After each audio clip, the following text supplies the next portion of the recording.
Okay, I hope this works. Today we're going to talk a little bit about mindset and the importance of mindset. So, what actually is mindset? The definition is the established set of attitudes held by someone. It sort of determines how we view certain situations and certain things.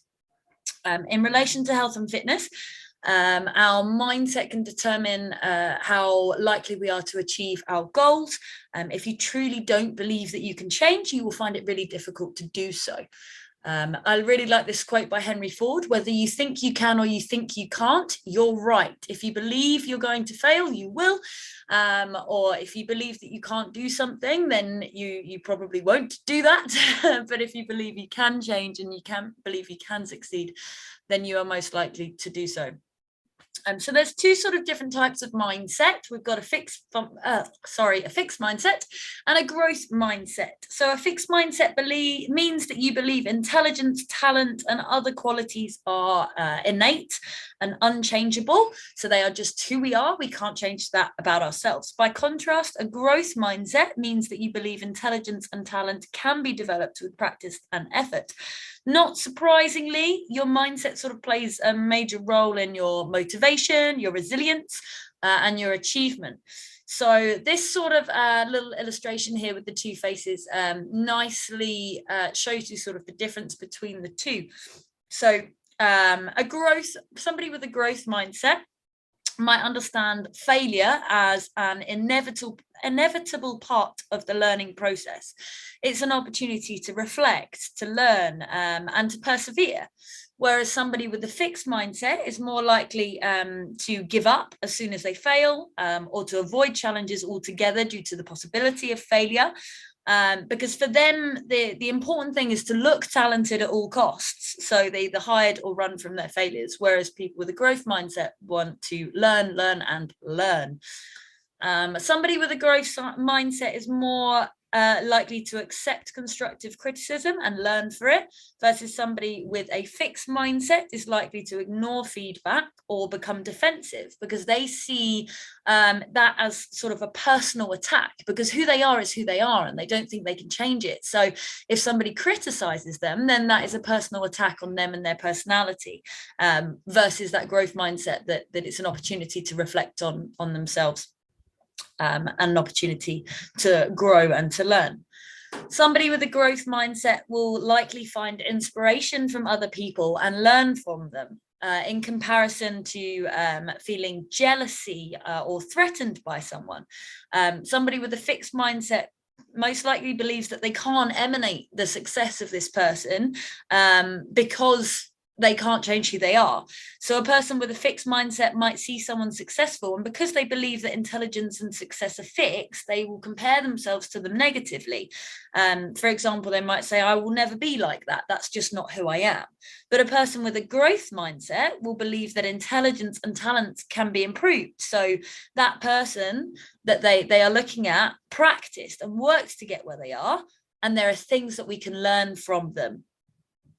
Somebody with a growth mindset believes that effort and practice can lead to mastery and success, whereas somebody with a fixed mindset believes that talent is innate, so effort and practice are not very important.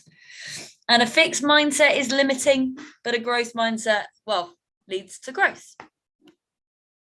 This is just a nice quote, another one. I like quotes today.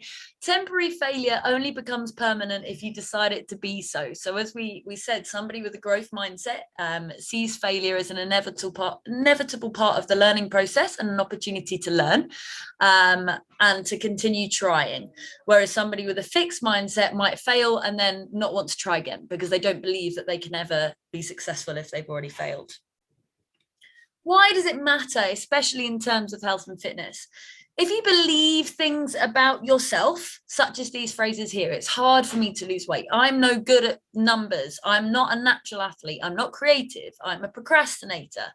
If you truly just believe that about yourself, then you will avoid experiences where you might feel like a failure. So if you believe that it's hard for you to lose weight, you may self-sabotage, or you might not even try because you believe that you will fail at it.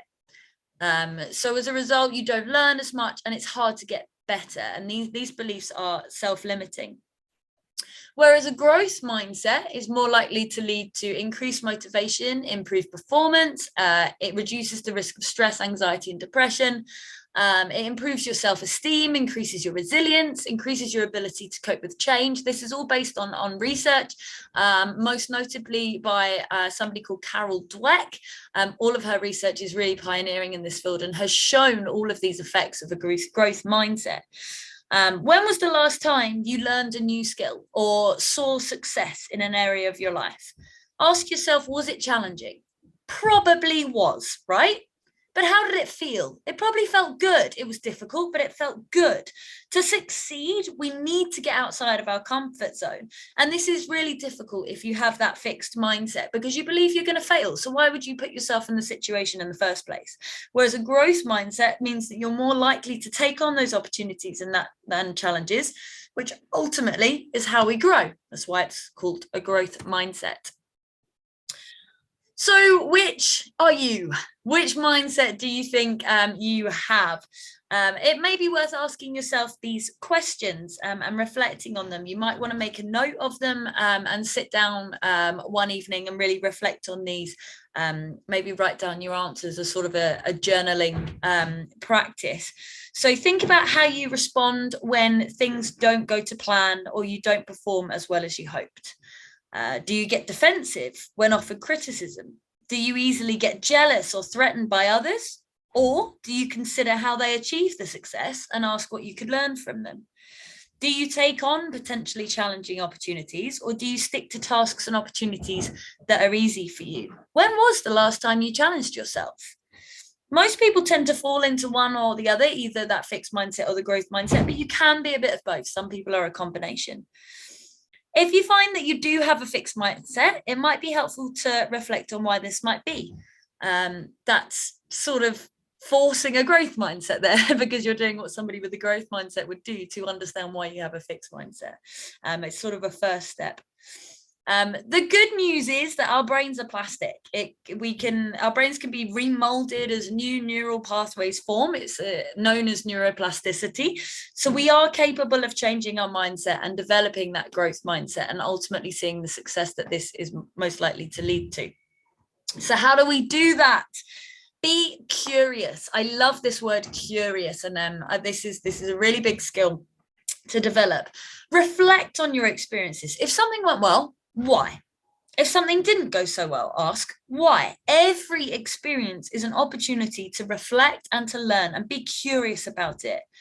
It may help to look inwards as well and reflect on yourself. Be curious about your own personality, your values, your habits. Explore why you are the way you are. And again, I mentioned journaling, but this is another really good sort of reflective journaling is a good reflective technique and a way to explore this a little bit more. Just sitting down with your thoughts, writing them down and processing them can be a really good way to reflect on yourself. Reflect on the success of others too, rather than feeling jealous. Be curious about how they got to where they are. Let your experiences and the experiences of other people teach you. Actively ask for feedback. It may be uncomfortable as you will inevitably face some criticism, but practice taking constructive criticism, reflecting on it, and applying it. Embrace lifelong learning. We don't only learn in childhood. We don't sort of reach an age and then we've just become who we're going to be and never develop from there on. We can continue to develop and grow throughout life. And people that have that curiosity and that desire to keep learning are most likely to be successful in the things they want to achieve in their opportunities. Challenge yourself. Get outside of your comfort zone. Things rarely grow there. If you fail, it's a learning opportunity. There's no shame in failure. It breeds growth. But if we want to see the change that we're aiming for, which ultimately all of you are looking for because you're working with me, you're looking to improve your health, your fitness, achieve some goals, you need to get uncomfortable to get there because we won't change if we stick in that barren comfort zone. Challenge yourself, as I've already said, but also challenge your inner voice. Many people have a negative inner voice that acts against a growth mindset. So think of thoughts like, if you're thinking, I can't do this, try flipping it to, I can do this if I keep practicing, to nurture that growth mindset.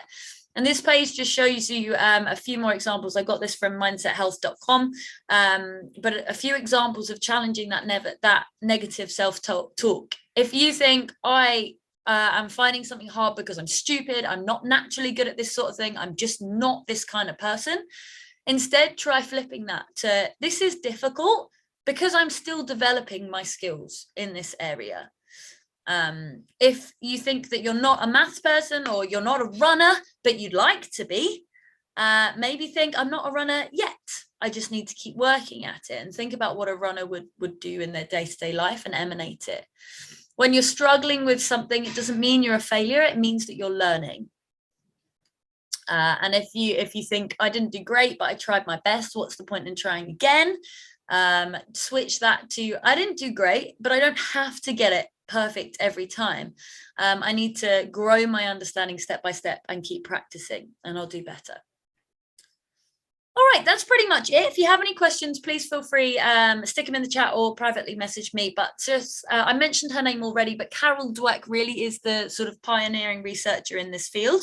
And you may find, if you're interested in this, that she has a book called Mindset, Changing the Way You Think to Fulfill Your Potential. I recommend that, and anything else by her, really. If you just search her name in Google Scholar, all of stuff will come up. And there is also a person called Casey Jo Orvidas. She actually was Dweck's sort of PhD student, or they worked in the same department. She is a fantastic coach, and she does a lot on mindset. So you can sign up to like her email list and you'll get like a Mindset Monday email. If you want to know more about this, then that could be a good resource. Okay, I hope that was helpful. Like I say, send me any questions, and have a great week. Oh, I'm still recording. Hi.